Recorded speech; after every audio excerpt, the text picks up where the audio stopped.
Hi, Hello. I want to welcome everyone. This is Dr. Stephen Procopio. I'm the president of the Public Affairs Research Council of Louisiana. PAR is a nonprofit, nonpartisan state policy research group and watchdog. This is part of our monthly webinar series, but this is a very special episode because we didn't do a December one because some group of people decided to have a special session. So we put it off until December when we don't normally have one. So this is our special holiday edition. Um, we're going to talk about the special session that focused on tax reform. And to do that, we have, I think, a fantastic panel, people that we've had before and have always been very enlightening.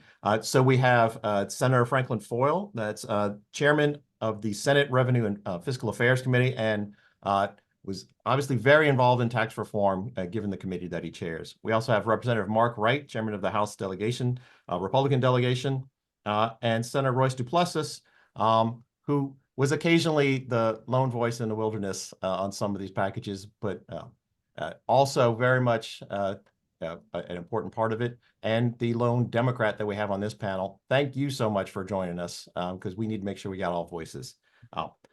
Format note. So I'm going to start off with just sort of a high-level question or two to kind of get the conversation started. Then I'll turn it over to Melinda. And at that point, she might have one or two questions. And then we're going to start answering questions from the participants. So these are people, you can put your questions in either the Q&A or the chat, and Melinda will sort of summarize them and put them in. Typically, we have less time than we have questions. So we usually don't get through all of them. The sooner you can get them in, the more likely we'll be able to answer them. If there are multiple questions on the same one, Melinda will kind of combine those. So please get your questions in early. Also a reminder, this is going to be on our YouTube channel later so people can review. So with that, let's just kick it off at a real high level. What do you think was the most significant change that came out of this session? Why don't we start with Senator Foyle? Well, there's really more than one. I mean, to me, the focus was to put us in line with other states in the South that are around us, which is to lower income taxes and to get to a flat rate. So I was really very excited we were able to get to a 3% flat rate across the board for all taxpayers.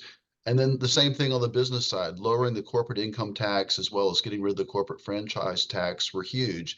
And just to show you that we must be doing something in the right direction, you look at a group like the Tax Foundation, which had us at, I want to say, around 41 as far as our rankings prior to the special session. And even though we didn't do everything we had hoped to do, we're probably around 26 now. So a 15 state move that we have made, which is significant. So those were the big pictures. The challenge that I found was just the balancing act.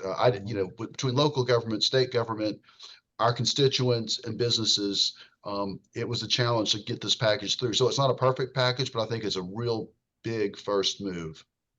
That is a good reason we asked the revenue chairman first.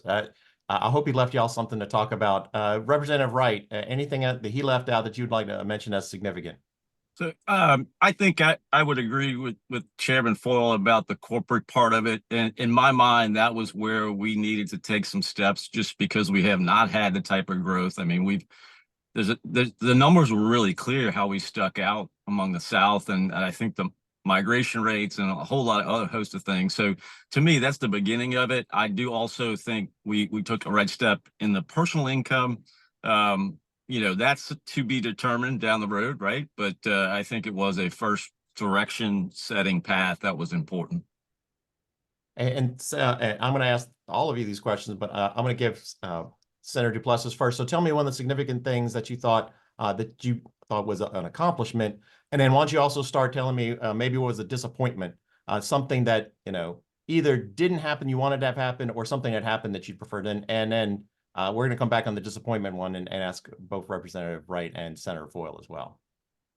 Thank you, Stephen, and thank you to PAR for having me. I'm used to being in the minority, but it's a little better when it's just one and two other Republicans. You're one Democrat and two other Republicans, and not what we're used to seeing in the legislature. So I don't feel as outnumbered. So I appreciate that. Good. And Mark and Franklin, I'm very fond of. Look, as it relates to this last session, I think it still remains to be seen when you talk about what some of the bigger things were that happened that came out of the ultimate package that we passed. I tend to believe that making the teacher pay increases, if that's what you want to call them, or just making the stipends that they were getting every year, making that permanent. I think that that's significant. Me being one of the few people who voted against one of the larger portions of the package, obviously, I was not on board with every aspect of this, but I share the same desire to reverse that outward migration. I want people to come to the state of Louisiana. I think that the disappointment from my vantage point was that I don't know that moving us up in the tax ranking, in the rankings by the tax foundation will actually equate to that. I think it's certainly going to be something that we can tout. I think it's something that we can say nationally, hey, look, we have a more simplified tax code. It's been flattened. It's I don't know if this now sets us up for more discussion to try to eliminate um, personal and corporate income tax completely. I don't know. I think it still remains to be seen what the ultimate benefits are going to be.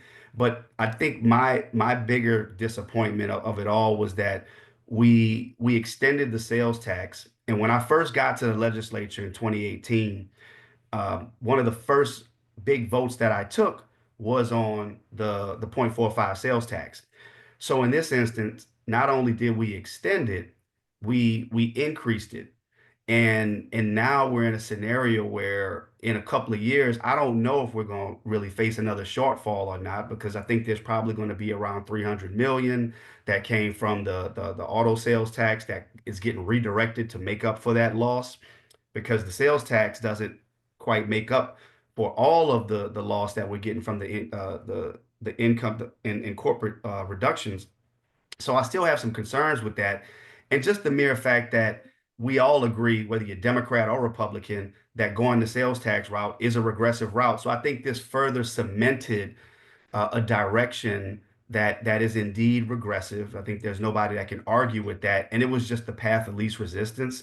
And I feel like as a state, if we're truly going to get serious about bringing people to our state, we got to focus on the things like schools and roads and healthcare and all of the other public amenities that people factor in when they come to a state, not just where we rank where we're ranked by the tax foundation. All right, thank So I you. know that was a lot, but that was, No, yeah, totally appropriate. yeah. Absolutely. Representative Wright, so talk about your something you were disappointed in, either it's something that didn't pass or something that did pass you wish could have been better. Yeah, sure. I know this might be a controversial take, but I was disappointed we didn't get the services part in there like we originally had planned to. It was amazing. I had not been outside of that first. In fact, Royce and I were together. That was our first term, and we went through that special session, but I had not gone through to the extent that we did. It was very obvious. You could see why it's so challenging to get this type of thing done. I was very impressed with the entire package. Richard Nelson used to be my seatmate, so we talked about this for the whole term. I really like where they were going. And that was, I feel like that opened up a whole different opportunity set for what we wanted to do. All right, thank you. All right, Senator and Chairman Foyle, tell us, maybe you weren't able to do everything you wanted to, or something slipped through. What maybe would be your biggest disappointment? Well, at the end of the day, we had to get the votes to pass the package, so we had to make some concessions. And I agree with Royce that the sales tax at the end of the day, to increase it slightly, was the path of least resistance. Obviously, I would have preferred that we didn't go that route, but I also, since we weren't going to be able to get the tax extended to services, I wanted to make sure that we're going to be fiscally sound. I've been around long enough where I actually voted for the Stelly repeal when I was early in my legislative career, and it was just too quick of a change, and it put us in bad financial shape. So we need to be careful. But I've pledged to people that it's, I know the sales tax, it's 5 years and then it's going to go down. But if we can get it down sooner, I'd like to do that. Or at the very least, if we continue to have surpluses, we need to make sure we spend that on infrastructure projects. All right, thank you very much. All right, so I'm going to turn over to Melinda Delod, the research director for PAR, and she has some questions as well. But also going to remind everyone to put your questions into either the Q&A section down at the bottom or into the chat, either one. And I promise you what happens is like 15 minutes before we wrap up, people start dumping questions and we can't get through them all. With that, Melinda, why don't you take over? Okay. And I guess this is the point where I tell everybody that Representative Wright wanted everybody to know he's not actually driving. He's in a parking lot in his car. So he is being safe. He is not in a webinar on the road. So that's the disclaimer there. Um, Senator Duplessis brought this up, and I guess this is where I wanted to go with the conversation next. Part of the reason there was a tax special session in November was because there was a fiscal cliff facing the legislature for the regular session. And so I'm wondering, are y'all confident that the fiscal cliff has actually been addressed and that you won't need to make budget cuts when you come into the regular session? Because at the time some of these bills passed, there wasn't a complete set of fiscal notes that were publicly available anyway. There were later, but was there a master spreadsheet that you were using that the fiscal staff was keeping track of things? Like, are you confident that in the spring y'all have solved that problem? I'm going to start with Senator Foyle just because the final package of bills really got crafted in the Senate. I do, Melinda. We worked with the fiscal office and got unofficial forecasts as we went through the amendment process. Once again, they're just forecasts, but I feel very confident that the steps we took, including redirecting some of the money from the mega projects, will put us in a comfortable position. But more importantly, we needed to do this session in November to get that constitutional amendment on the ballot, because there's a lot of things tied into that amendment that gives us the ability to move this tax package forward. So we'll see what the public does. I hope they support it, and we can continue to move forward in that respect. Okay, and just for people who may not be in the weeds of this as much as we are, one of the things y'all did was y'all, for a 2-year period, temporarily stopped the dedication of vehicle sales taxes to road and bridge work, particularly some of these mega projects out there. And so that's 280 million-ish that will go into the general fund instead of to these dedications. So Senator Duplessis, you raised this question. Are you confident that the fiscal cliff has been fully addressed with what happened? So let me just start by saying that I think President Henry really did a masterful job in working with the Senate and the House to have a good flow of information and collaboration between the two chambers. I saw staff working together in a way that I'd never seen before. And I don't know if any of my colleagues had seen that before, where you had House and Senate staff working together to try to make sure we had the best information possible. And again, I just want to thank him for his leadership on that. However, I do have concerns. And one of the big concerns is what you just pointed out, that 280, almost $300 million that got redirected from those big interstate projects. That's just 2 years. So when we lose that, we're going to see around a $300 million gap. And we know we're going to see a reduction in the sales tax, which they say is not permanent. I still kind of view it as permanent, even though we're going to reduce it from 5% to, I think, 4.45 again, or 4.75, I'm sorry. That's going to be another loss in revenue that we're going to have to come back and address. Now, again, going back to President Henry, he even acknowledged at various times through the process that we're doing this now in November, which that always troubled me, that we had such a large reform package being done in 20 days. I had real concerns about that could we really do this in a way where we were going to have our numbers right, and that we were going to have this thing balanced in a way that we could be comfortable that we were actually doing reform. But we know we're going back in the spring, so anything that may have been wrong, we can maybe try to tighten up when we go back this spring. And I do imagine there are going to be some bills that have to be filed to correct some projections that we may have just been off about. So I have real concerns, not just philosophically with what we did, but also the practical implications of what these numbers are going to look like in maybe 6 months, maybe 12 months. Certainly in 2 to 3 years, we know we're going to have a drop off, and how are we going to make up for that lost revenue? Okay, and I'm going to just keep telling the public some things here. So the sales tax rate currently was 4.45%. What the legislature agreed to is a 5% rate that starts January 1st. And then in 2030, that'll drop to 4.75. So that was what you were referencing with the temporary. Yeah, I'm sorry. And that's going back to Mark. We get up and, we talk about this stuff, and it's like, we forget that, sometimes it might need an additional explanation, so I No, apologize. no, I think our audience is very educated. I just want to make sure Absolutely. everybody's following along. Representative Wright, to you in terms of the fiscal cliff, are you confident that y'all have largely addressed that with what happened in the special session? Yeah, no, I feel pretty strong about that. Speaker DeVilliers is a wonderful person to have running the House right now because he's very familiar with the numbers. And, Chairman McFarland and I and he and others, talk through a lot of this. In fact, I think one of the stumbling blocks to this, at least with some of the public that were involved, is that a lot of people thought this was just about the fiscal cliff and budgeting, when it really is a revenue focus, right? And it sounds like that's not a big deal, but it is. There's a lot of different things involved with that.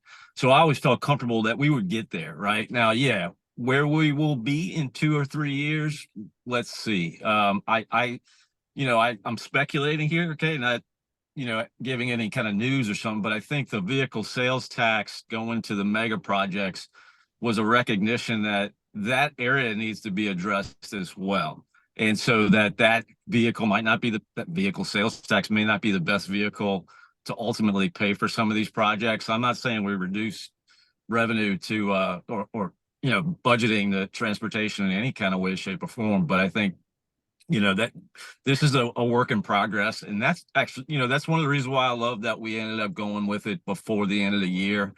I think you need a focused effort to do this kind of thing. We saw it. And at the end of the day, between now and the end of the term, there's going to be some work being done, but feel pretty good about where we're going. Do you have any concerns about what Senator Duplessis was talking about in terms of the temporary nature of some of the revenue sources that y'all used? Yeah. So are you talking the vehicle sales or Both the the vehicle sales tax 0.75? and Okay. the fact that the sales tax will drop in 2030? Yeah, sure. So let me address the 5 to 0.75, 4.75 part. I'm glad we did set something. I will say this: if we can't do, budgeting with that number, then I think a lot of the things we are trying to kick off here or have been would have been failures anyway. So I'm not suggesting I agree that it will be a problem. I'm just saying if in 5 years, some of the other things, related to the corporate income tax and other types of things that we're going to see soon with LED, if they're not sticking, then we got bigger problems. So that's how I would look at that. As far as the vehicle sales tax, I've always been a big advocate for transportation. Think we need to do a whole lot more than what we do, and need to reform some of the stuff we do. I understood why we had to do that. I know I think I-12 is actually lower on the list of those mega projects that were considered to be a part of it. I get it why if you're a legislator from that area, you didn't want to see it happen, but it seemed like a prudent step forward. And I think within about 2 or 3 years, we'll kind of see some other solutions, if not just returning to that. Senator Foyle, I'm going to give you an opportunity to answer that question too. Does the temporary nature of those two items, undoing the vehicle sales tax dedication and the sales tax rate, do those raise any concerns about using temporary solutions for a permanent problem? Not at this time, and I agree with Chairman Wright. I think was the prudent thing to do. The hardest part of this package for me was at the very end to make this work. We had to agree to suspend for 2 years the vehicle sales tax going to the mega projects. Well, one of those is the new Mississippi River Bridge in Baton Rouge, which I've been fighting for years. But knowing that it's a 2-year suspended period and we're not taking any money out of the fund, I think it's prudent. Let's see how these numbers shake out. I mean, the fiscal office, its projections, and also it's never in the fiscal notes, but if this does bring more businesses and the economy starts booming, that's going to raise revenue in our state. So we're starting to see some questions from the folks watching. One of which is a question about what happened to Representative Reiser's severance tax bill. It started off obviously as something very different, and most of the language got stripped out. It was supposed to sort of equalize and flatten the way we charge taxes on oil and gas, but then it became sort of an audit bill at the end of the process. So can anybody talk about what happened to that bill and if there will be another discussion about severance taxes perhaps in the regular session. I did not handle the bill, but of course I had it in my committee, and I worked with Representative Reiser and Senator Bass, who's on my committee, who was going to handle the bill on our side.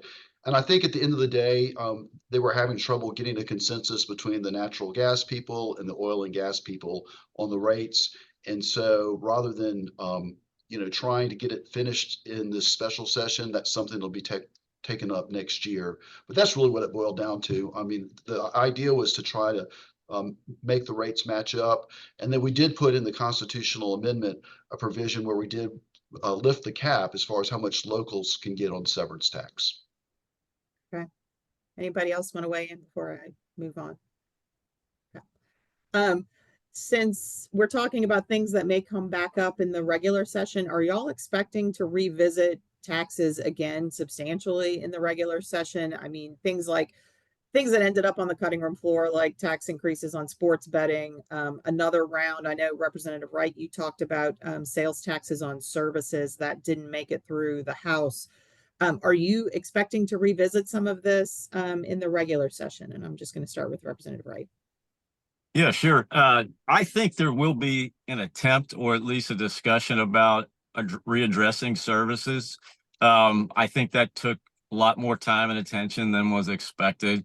I think a lot of people see it as just simply, find another place to tax people. But if you spend your time looking at it, I mean, the charts are pretty amazing. I mean, we have change in 50 to 60 years from an economy. A sales tax should be a reflection of the entire economy and how it grows, right? So service businesses are just simply a part of that. And they were always, I say always, not everybody, there are services that are taxed that should be included as a part of that, which would change things. That fits into the idea, the term low and broad that everybody talks about. And it's basically the idea that you can go lower the broader you go, and how you're, equitably distributing service taxes and of course, regular sales taxes. So I'm not going to say we're going to do it, but I think that's an attempt to revisit. It was the kind of thing that probably needed a little more time to percolate among some legislators.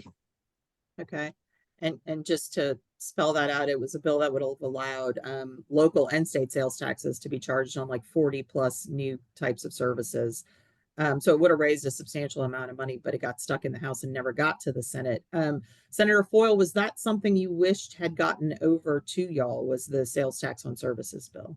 I would have actually liked a hybrid. I would like to have looked at some of those services to expand the sales tax to that. Then we would not necessarily have had to raise the sales tax by a full half a cent. So it was something I was interested in. There were a lot of things I learned through this exercise that I'm not paying sales tax on. I didn't realize when I pick up my dry cleaning that I wasn't paying a sales tax. So I think the public on a lot of these things wouldn't really miss having, wouldn't miss a beat if they had to pay the sales tax on those issues. Senator Duplessis, where were you on that particular item? Is that something that you would be willing to consider, or did you think that was, sort of a regressive tax policy? I think it was worth having the discussion. My concern was always, how do we implement it? How do we set up a structure whereby we can actually carry it out, and that it's not more cumbersome or burdensome? And we're saying we're going to collect these sales taxes that we never collected before on these services. How do we go about doing that, and making sure that we're actually following through on what was said from the very beginning of the session, which is, we're not picking winners and losers. How do we do that? By saying we're gonna have this select group of service providers who we're not going to subject to a new sales tax that they've never paid before. We're going to carve out these service providers who are not going to be subject. I think it was very murky. Members had concerns. I had concerns, but I still think it was worthy of having a debate and discussion. And I also think it's worthy of continuing to have debate and discussion. But I would never have been in favor of saying that, your lawn care guy or your beautician or whomever, these people that provide services, now have to be regulated in a way where they may have to go hire an accountant. I had real concerns about that. And I know all of my colleagues did, which is why I never made it off the House floor. But I think it doesn't diminish the value that may have been there and at least having the discussion. So, I know Secretary Nelson worked very hard in trying to find that additional revenue that we were going to need. This is all the same. If you're talking about getting rid of the income tax, you got to make up for it somewhere. Somebody's going to pay more, whether we're going to go up in property taxes, whether we're going to tax new services, so and we're trying to do it through the lens of, again, quote, not picking winners and losers. So I'm always going to be here to have the discussion, but I had more concerns about that than that probably would have made it difficult for me to support it in the way that it was originally presented. Okay, well, more to come in April on that one, I assume. Yeah. So we have a question about asking whether y'all are concerned that while the income tax rate reductions could make Louisiana more competitive, the sales tax increase offsets that competitive advantage of the income tax cuts. I'm going to start with Senator Foyle on this one. I don't think so. I mean, I know we went up on sales tax, but if you look at all of the southern states around us, they're all either going to zero income tax or lowering their income tax. So I think that makes us more competitive. And we also exempt a lot of necessities from sales tax: food, drugs, utilities. You don't pay sales tax on those items. Obviously, we would like to be lower. Our state rate is not the highest in the South. It's the combined rate when you look what the locals charge. Senator Duplessis, you want to take that one? Possibly. Like I said at the very beginning, I'm not from the school of thought that I'm going to decide where to live or where to move based on where the state ranks by the tax foundation. I guess maybe some people do, maybe some companies do, and I know tax policy plays a big part in that. But while we might have moved up 15 spots or however many spots with that, now we also have, again, further cemented the other distinction, which is we have the highest combined state and local sales tax rate. So that is just something that's also just out there. And I don't know how much of a deterrent it is, but we do know who's impacted the most by that increase in sales tax. And it's certainly not the people who are deciding where they're going to move to. These are the people that have very limited options on spending, and they get hit the hardest. So I don't know if what the ultimate, if having a higher ranking with the tax foundation and the message that sends nationally or internationally, whether that outweighs the message of, in the new policy, of having the highest combined state and local sales tax rate. Obviously, there are a lot of people who disagree with me on that, but I'm not certain that there's a true benefit. Right. So we have a couple questions about centralized sales tax collections. Obviously, right now we have a system where the parishes are largely in charge of collecting sales taxes. Is that something, and we've had debates for years at the Capitol about whether or not to centralize that at a state level. Are you expecting, I'm going to pick on Representative Wright for this one. Are you expecting a conversation in the regular session about centralization of sales tax collections? Do you think that's something the state should do? Kind of where do you stand on that? That obviously wasn't part of the special session conversation. Yeah, no, absolutely. In fact, it was behind the scenes. And what I mean by that is I did that sales tax bill, and that was it. Sales tax exemptions were a big part of that process, and sometimes too much, and there was a certain group who I respect basically said, look, we're willing to get rid of the exemption if you do centralized sales tax. And it was too late. I said, I don't think we're going to do it this session, but I think there's an expectation to return to that when the time comes. That is a cost on small businesses and more alike. I mean, it's certainly something that we need to address in my mind. Now, it's a delicate subject. I think perhaps the reason it wasn't included, the final decision to make it included, was just sort of like you already had a number of things that are going to be a challenge to make sure everybody understands. So if you throw in this subject that, barely lost, I mean, essentially a couple of years ago, I think that was, politically a little much.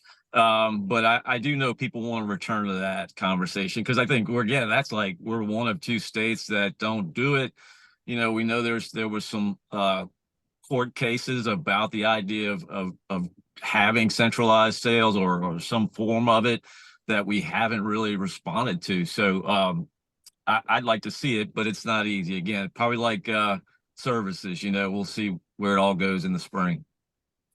Okay, and just to be clear, local government is often resistant to the idea of centralized sales tax collections for a lot of different reasons. Senator Foyle, is sales tax collection centralization sort of the key to unlocking the sales tax on services? That's what one of our viewer wants to know.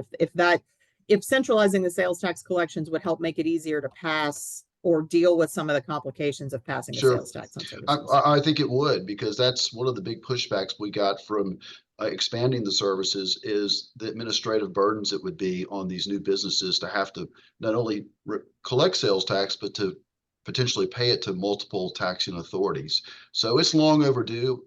We tried to get it passed a few years ago, and it was not passed on the constitutional ballot, but I'm hopeful we can get it through soon. Okay, Senator Duplessis, where are you on that issue? I've seen that debate for the past couple of years since I've been in the legislature around centralization. And while there are good arguments in favor of it, we often see from local governments, I'll say specifically, the city of New Orleans has had a lot of concerns with the centralization of sales taxes. A lot of sheriffs across the state, whether they're extremely vocal or not, have concerns about turning over that collection authority to the state, and I think for good reason. So there's always going to be at least some appetite for someone to try to push for that. I don't know though that there's an appetite for us to make that wholesale change, just based on the time that I've been there. And I don't know if it's going to happen this spring. There'll probably be more of a wait and see approach. That's just the sense that I'm getting. But I'm gonna see with Chairman Foyle.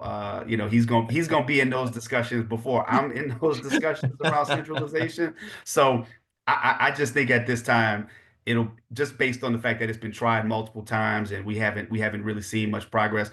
I don't know that local governments are gonna do some magical 180 to say, hey, we're ready to give up our collection authority and give it to the state. Okay, so another fight to look forward to in April. And we have a couple questions about the vehicle sales tax dedication and the movement of that to the general fund. Senator Foyle, I'll ask you this question, and if anybody else wants to jump in, feel free.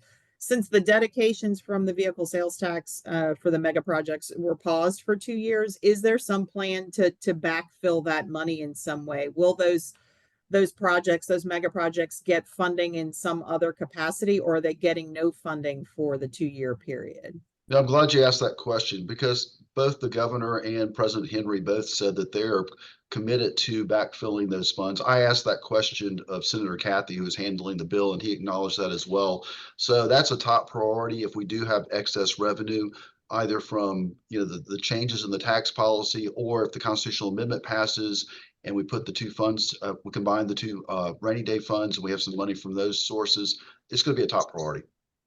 Okay. Anybody else want to jump in before I move on? We have somebody asking, and this is for a historical perspective, and we'll see if anybody has this. Somebody asking, has there ever been a sales tax that has passed and then was later reduced? Does anybody know? It's a good question. It's a great question. Yeah, don't know. I'm Don't not think so. sure I can recall of any in the last 20 or so years that I've been keeping track, but if anybody in the public knows, feel free to let us know in the I Q&A.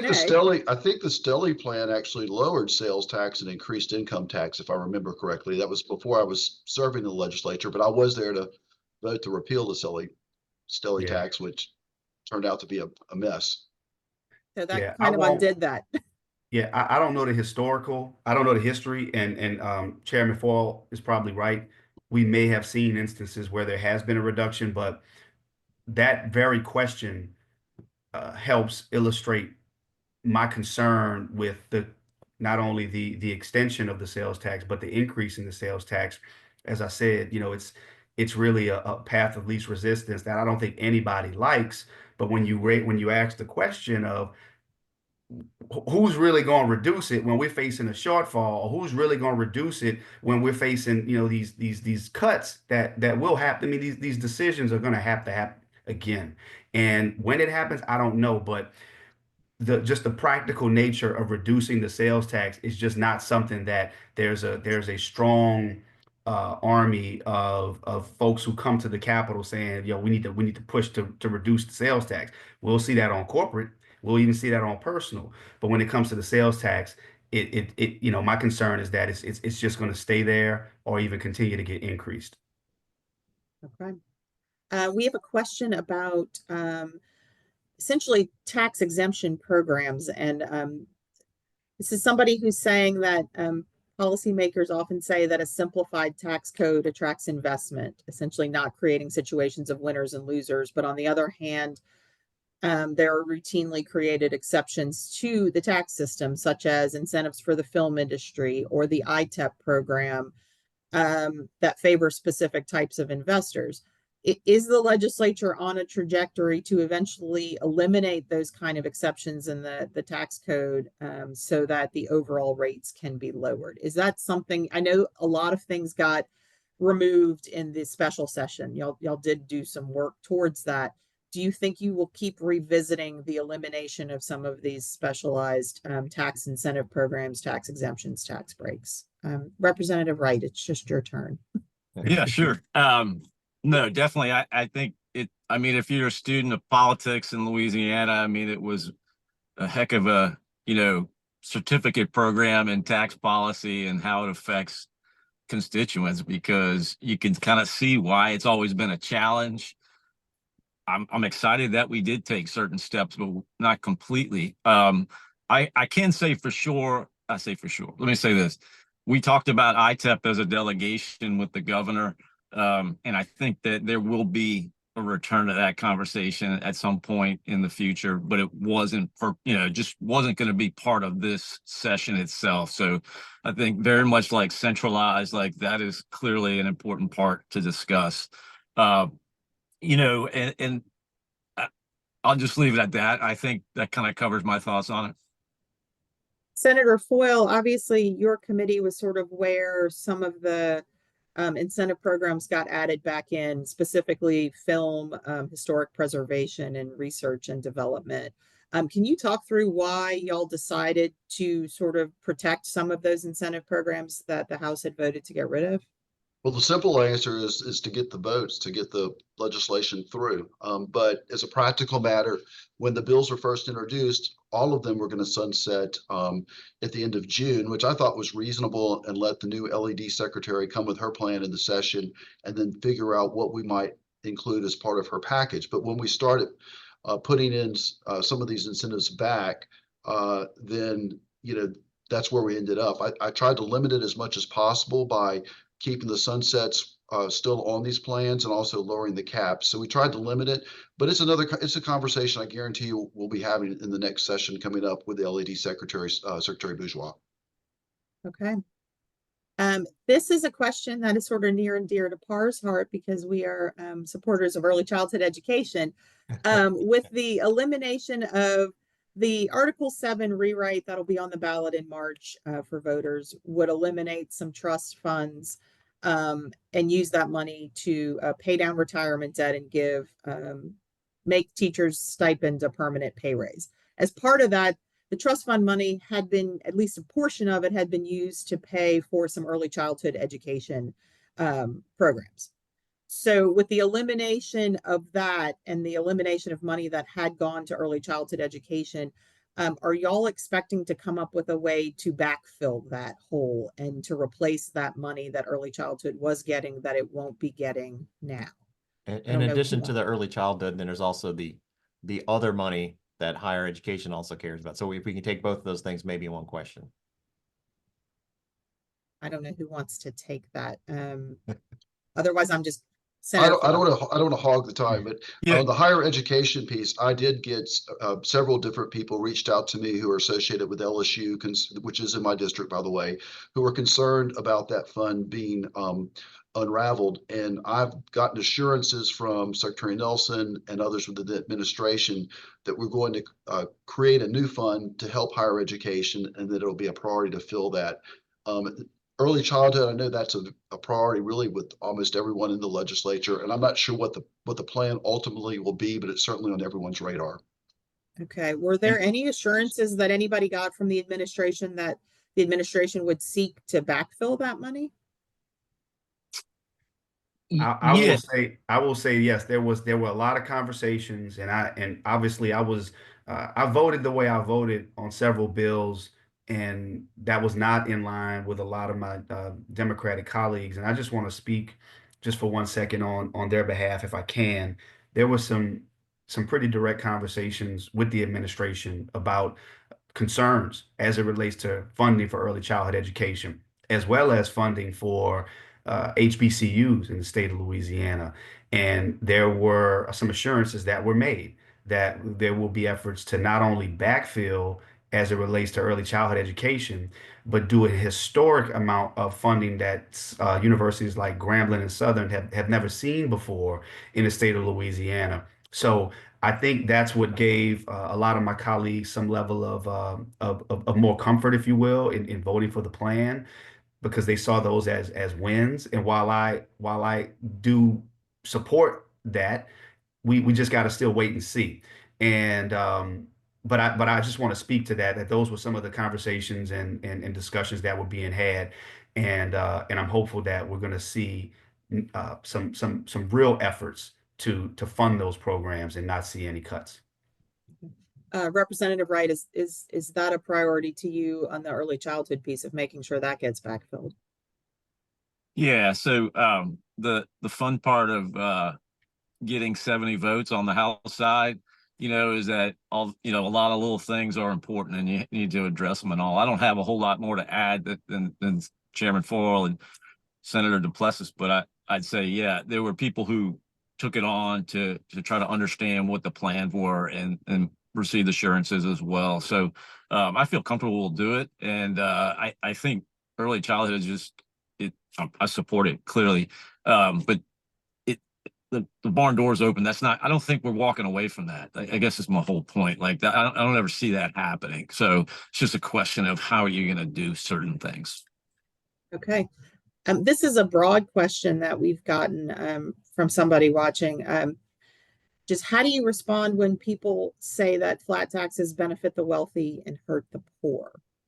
I'm going to go back to Representative Wright on this one, since the bill starts in the House. Yeah, absolutely. So I've just never agreed with that concept. All due respect to the viewer and Senator Duplessis, I don't buy into the whole regressive concept. I mean, it's worthwhile considering. Don't get me wrong. Like, I don't think you want to do things like that can hurt anybody along the spectrum, so to speak. But at the end of the day, I've always believed, and you can see the evidence when you study the states, more so than no income tax, flat income taxes have proven to be beneficial. I mean, Chairman Foyle brought this up, and I'll say it again because I know we had a bunch of conversations. I mean, we have a food and beverage exemption on sales tax that could have brought it down to 4% sales tax. I mean, when you provide exemptions and you do things like that where you hollow out that base at the lower level, you end up having to go higher to get the revenue to cover everything. And so I think it ends up being it's just not a good exercise in my opinion. I mean, I get it. People have concerns about that, but at the end of the day, I think we're much better off when we do these things. I don't know if either one of the senators wants to jump in on that one. I'll jump in and give my thoughts on that. As I said earlier, this is like, look, we're dealing with a scale, and you place one weight on one side of the scale, you place the weight on the other side of the scale. And at the end of the day, we can word it a certain way, or we can choose to phrase it a certain way, but to the question that was asked directly, right, who it hurts the most, the issue, I think that the real question that's being asked is what evidence has there ever been to show that giving more tax breaks to companies and those who are wealthy has ever trickled down to those who are suffering the most and who are at the margins. And I think that's the real question. I think that's really where we should be focused on, because there just simply isn't any evidence that I've seen that it works.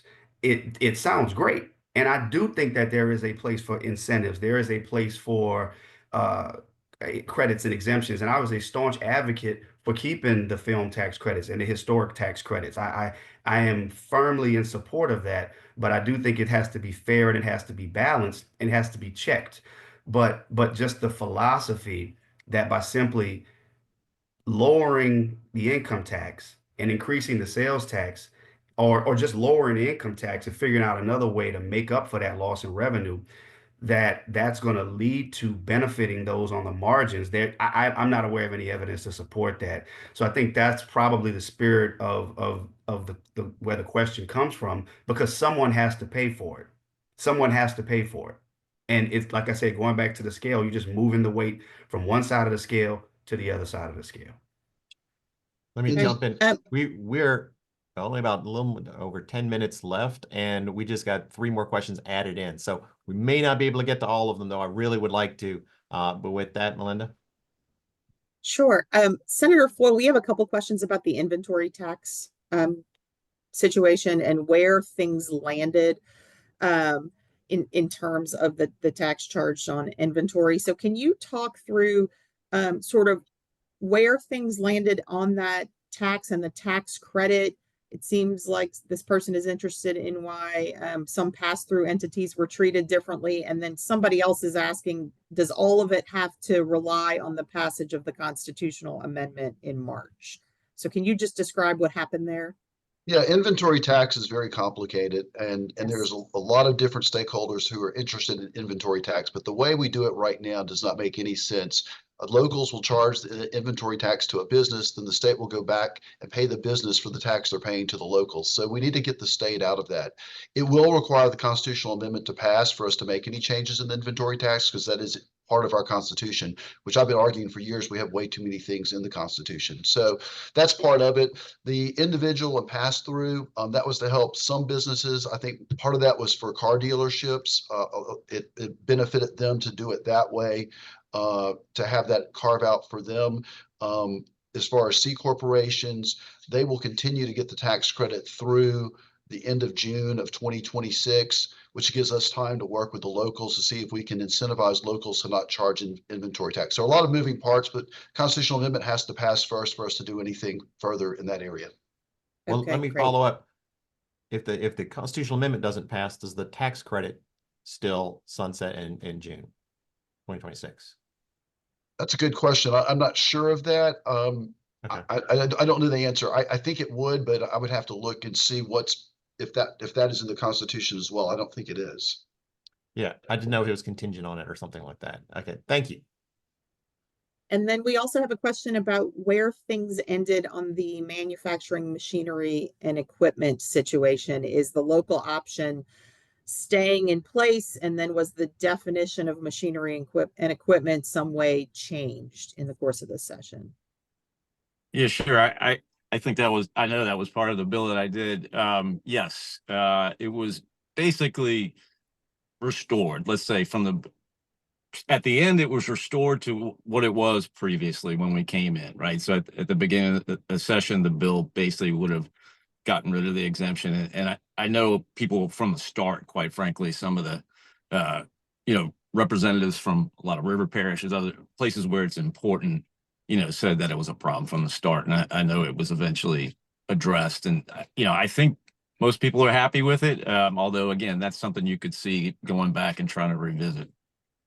I'm impressed with the term. Most people are happy with anything to do with taxes in a given session. Sorry, that's my commentary. So we have a question about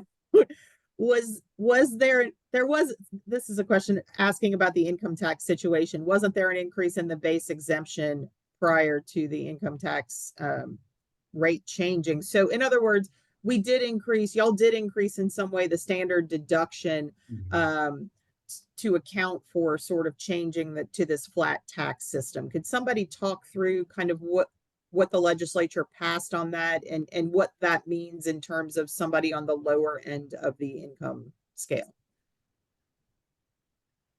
We increased the standard deduction to 12,000. 12,500, I believe. Yeah, 12,500, up from I think 4,500. Right. And Yes. we also I think we tripled it for retirees. Is that right, Chairman Foyle? We doubled it. We Doubled doubled it. I'm it for sorry, we doubled it for retirees. retirees. But we did repeal, or I'm sorry, we increased the exemption also from 6,000 to 12,000 on retirement income. Yeah. Yeah. So look, my thing is, look, you got to earn enough in order to be able to actually benefit from that and for it to actually impact you in a positive way. So I don't know. When I think about all of this, I'm thinking about this through the lens of that working family, that working individual, not the person who's earning the most, but who's earning the least. And I don't know how that pans out in terms of their actual benefit that they're going to gain if they're on the margins versus what they're going to be paying additionally every year in sales taxes. But my colleagues may have a different thought on that. So the goal was we wanted to make sure that no one's paying more in income tax by going to a flat rate of 3. So that's why we increased the standardized deductions. But I appreciate Senator Duplessis bringing out the part about the retirees. That message really hasn't been out there. But retirees, a retired couple could potentially get $74,000 in potential tax save on the first $74,000, have that excluded from taxes with the increase in the deduction and the exemption. Okay. Great. We have a question about the legislature chose to eliminate the corporate franchise tax in the session, and someone asking what benefit does abolishing that have for the people in Louisiana? Representative Wright, I'm just going to ask you to answer that one, please. Yeah, sure. No, I mean, I'm happy to answer that one. I think there's some assumptions with these types of arguments that I'm going to try to address here, which is the idea that franchise tax, I think, is pretty much considered the worst tax on business out there. And so that's not just people who want to come here. That's people who are here right now and who are willing to take that money, give a raise, buy some equipment, invest in some new store or something like that. So all of that adds up. I think the worst part about the franchise tax in my mind is just a tax on a business. Like, it's not really about, sales, for example. It's a certain percentage as you grow, right? Or income, whatever the case may be. It's just a flat out, in my mind, a relic of the past that we needed to shed. So both franchise and inventory, in my mind, were a big problem. And I think it's great that we went in this direction. And I've said direction a couple of times. I know Chairman Foyle did as well. I do think that narrative is important because we have not seen growth in Louisiana for a couple decades now, right? We lost a congressman. You see what I'm talking about. I think we needed to make some statements about Louisiana is opening up to be competitive in certain ways, right? We can't just attract businesses because we have the Mississippi River. That's appealing, and that's very, there's other resources that are worth locating here and building a business. But at the end of the day, I mean, Secretary Bourgeois talked about it a number of times. She was in offices, courting businesses, and basically like, the 7.5% corporate income tax was a problem. Because when businesses make a decision to come in, right, it is much more of a numbers argument, right? I mean, I don't pretend to think people come to Louisiana as individuals and, start looking at all the things and say, okay, well, I'm going to save this much money. I'm going to pay this much more tax. I mean, it's much more about the business. And there's other factors. Don't get me wrong. Schools, highways, you name it.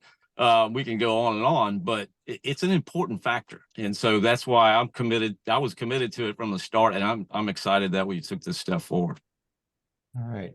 Thank you. I'm going to ask one last question. A lot was about the bills that went on, but there's this entire rewrite of Article 7, which is the tax and spending one that they probably didn't get enough attention from, everyone because it may or may not happen depending on the voters. So speaking of that, will there be any organized effort, or do you know of any efforts where y'all do something to promote or educate citizens about what's going on with that election? I know the governor's pledged to support it and put money behind it. In fact, when I was meeting with the governor and his team before with the special session, he had some political consultants in the room as well to talk about how do we make this and message this really to get it across the finish line. Yeah, I agree with Chairman Foyle as far as the intention. I agree it's going to happen. They'll move forward with it. I mean, and I think that was the most exciting part about this. You can't do this effort without a governor who is willing to step up, put his name on the line, and basically promulgate a statewide campaign to change an amendment, which has always been part of our constitutional changes issue, right? So I'm pretty confident it will. And I think when the public starts to see the details and understand the effort, it'll pass. Senator? Yeah, I just say as a legislature, we have to do a better job just as a whole in educating the voters on all amendments. And thank you to PAR for what you all do. I don't know where we'd be without you all, without your analysis on all the amendments, not just the ones that are going to come out with respect to Article 7. So that's just a general point. As it relates to this particular amendment, I will not be involved in any campaigns. I understand that the governor and those who support it will be. I'm gonna do my best to educate the public and make sure that they know what's actually before them. So that's the most important thing, because when it's a campaign involved, campaigns they have, it's about what sounds good. So I won't look. I just want people to make the best decision with the right information, and I think as legislators, we all have to do a better job in doing that to make sure that the voters know what they're voting on. Thank y'all. And I will say for PAR's part, we definitely will be trying to educate voters. Melinda and I were talking about the best way to do that earlier today, but also want to remind everyone that we also have an election on constitutional amendments this Saturday on December 7th. So there's still 4 more amendments to vote on. And I think Alex just put the link to our guide in the chat, and we also put that on social media. So to the extent that we can still help educate people about those amendments, we're still going to be doing that. I really want to thank everyone. I think this was a great example of a collegial discussion about a very important topic. I appreciate y'all helping educate the citizens of the state about this. And thank you for all the extra efforts. We had like 9 special sessions this year, so thank y'all. It's not 9. It's a hyperbole, but I just want to make sure. They're not very special anymore. So thank y'all so much. I hope y'all enjoy the holidays. You deserve it. Thanks. Thanks for what you do. Thank Thanks you. to my All right. colleagues as well. Thank you. Take care. Appreciate it.